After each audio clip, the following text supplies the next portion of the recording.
There we go. Hi, everyone. How are you? Welcome.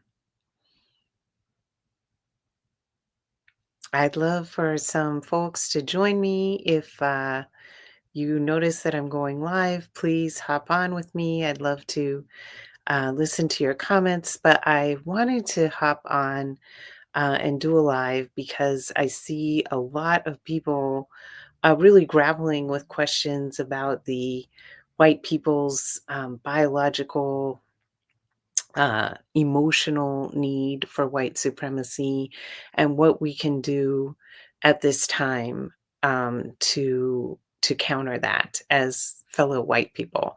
And we are definitely needed at this time, my white women, white people more broadly. And I wanted to share a few thoughts that a few learnings I've had as I went on my own anti racist journey. So please, yes, if you are here watching this live, please comment. Let me know you're here, and I'd love to engage if you have any questions about what I have to say.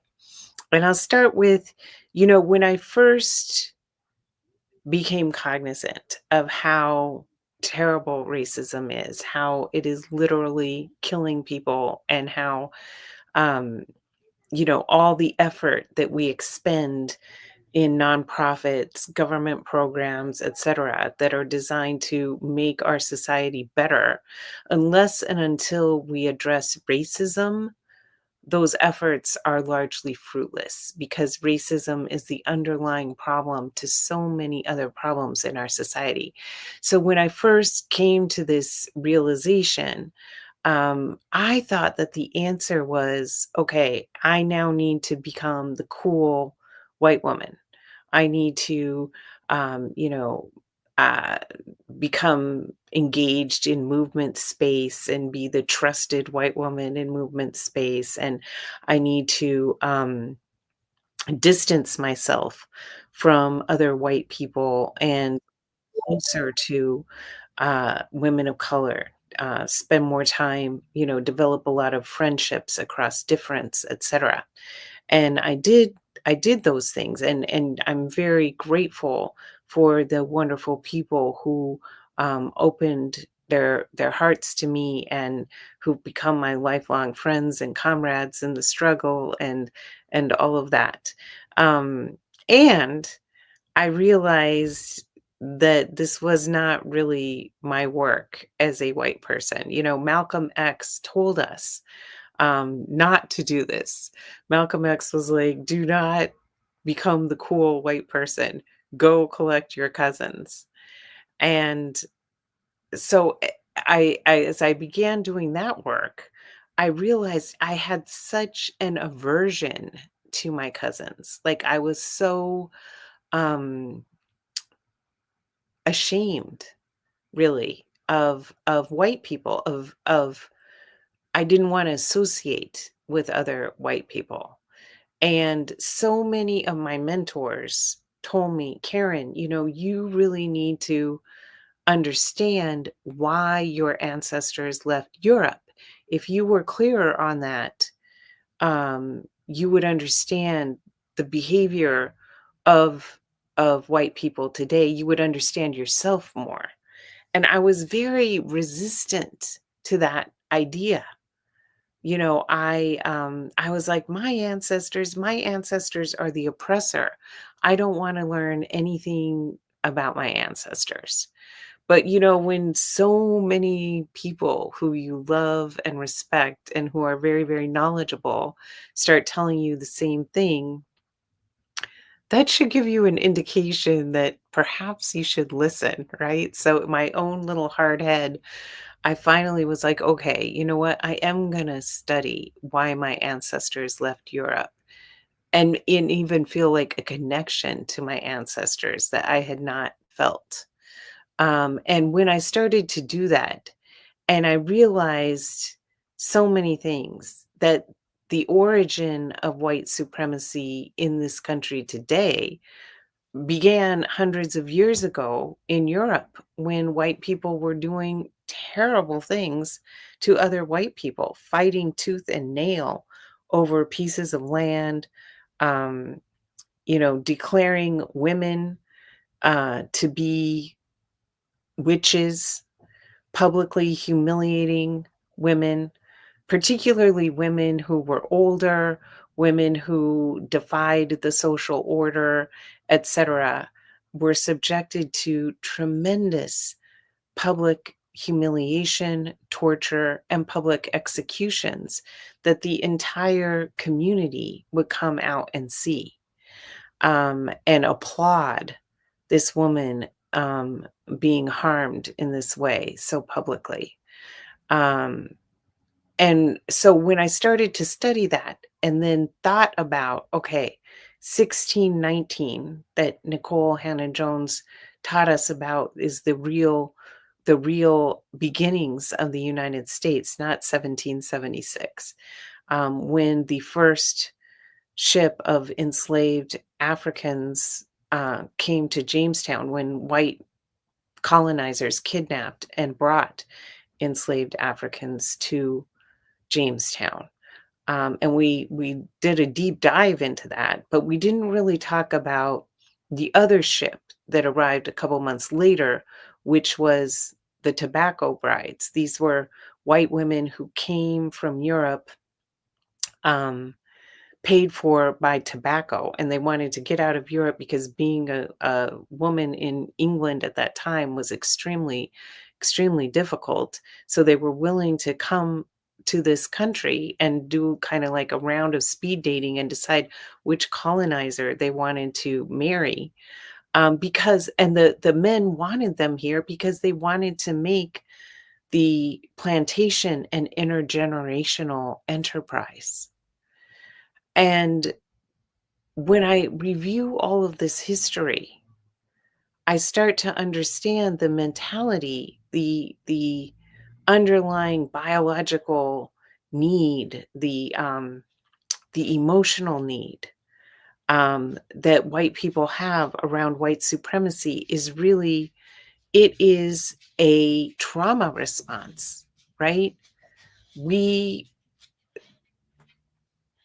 from this colonial, from genocide, from land theft, from slavery, the way we were able to dominate and perpetuate so much harm on other people was because of white solidarity and a system of violence that made any white person who strayed away from it, they would be publicly tortured, humiliated, etc., as a way to keeping them in. Now, I'm not legitimizing why white people did not rebel against this. And certainly there were abolitionists in every generation who saw that this was evil and did fight against it. But what I am saying is that we have experienced tremendous trauma that has affected the way that we behave today. And I'm being joined by my co-pilot here, right? That this is why so many of us, when we see white supremacist violence happen, we do not fight against it, but we either depart or we freeze or we even kiss up to the person. We fawn to the person who is harming, right? Um, and we were conditioned to align ourselves with the most violent. And if we aligned with the most violent, we would be protected from violence. So we thought, right? But of course, we could be expended at any moment when we were no longer useful. They would just discard us like a used tissue. Okay. And I see this biological frenzied energy. Like when you look at the video of January 6th and you look at the way people's bodies were shaking, like they were it was like they were high on white supremacy and high on this need to dominate and take control. That is the manifestation of it intergenerationally to today. So, how then do we break this cycle? How do we get out of this need to perpetuate our dominance? And I'd like to offer some words from James Baldwin, who said that, when white people learn to love themselves and to love other white people, the Negro problem will go away. That this need to dominate is really origin in our self-loathing, in our fear, in our trauma response to past cycles of violence. And so the key is to love ourselves, heal ourselves. And that, Audre Lorde spoke about this, that the master's tools will never dismantle the master's house. The way to go against white supremacy and patriarchal violence and all of that is not to emulate the practices of it, but to root everything we do in love, in building community, in coming together as white people and healing together, and as women healing together. Bell Hooks talked about shame as one of the most useful tools of the oppressor, right? If we are able to make people shameful of themselves, that they are then ultimately easily manipulable. So, how can we learn to love ourselves?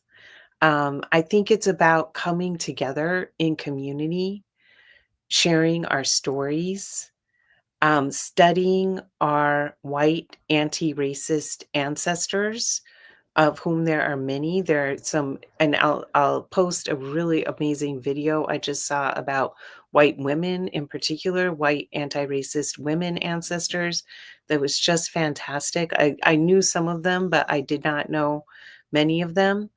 And learning about what their practices are, and to really think about how do we form a positive, loving, white anti-racist identity. It's not about walking around wallowing in shame about being white. It's about figuring out how can we harness our power and our privilege to dismantle white supremacy in community. And that feels really good. That feels amazing. That feels like we all have a stake in creating a society where everyone can thrive. And that society is possible if we are not contributing to a system that only sucks up all the benefits to the wealthy and powerful, right? We have so much more in common. Um, yeah, so this is just a few thoughts on how we get free.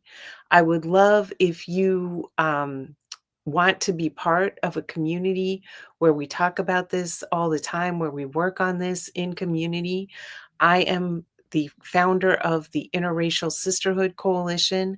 We have a wonderful online membership community open to women and um, women identifying like non-binary people are welcome too. This is a space where we can have these conversations and where we can heal our relationship with each other. So I will post that, the link to join that as well. But thank you so much for tuning in. If you have any thoughts or reflections on what I had to say, I would welcome them. A couple of resources who I found particularly helpful in my learning. My mentor, Sweetwater Nanak, who is a native Alaskan woman, founder of Idle No More Washington. She taught me so much in this space. And Resma Menachem. I highly recommend my grandmother's hands as a great first resource for learning more about intergenerational trauma. And another couple of books that really influenced me, um, The Caliban and the Witch by Sylvia Federici, which is a history of the witch hunt in Europe. And They Were Her Property, which is Stephanie Jones Rogers' history of white women slave owners in the American South and how the laws of slavery, marriage, and property were all tied together, and how that white women were very active participants in the slave trade, not passive beneficiaries of it.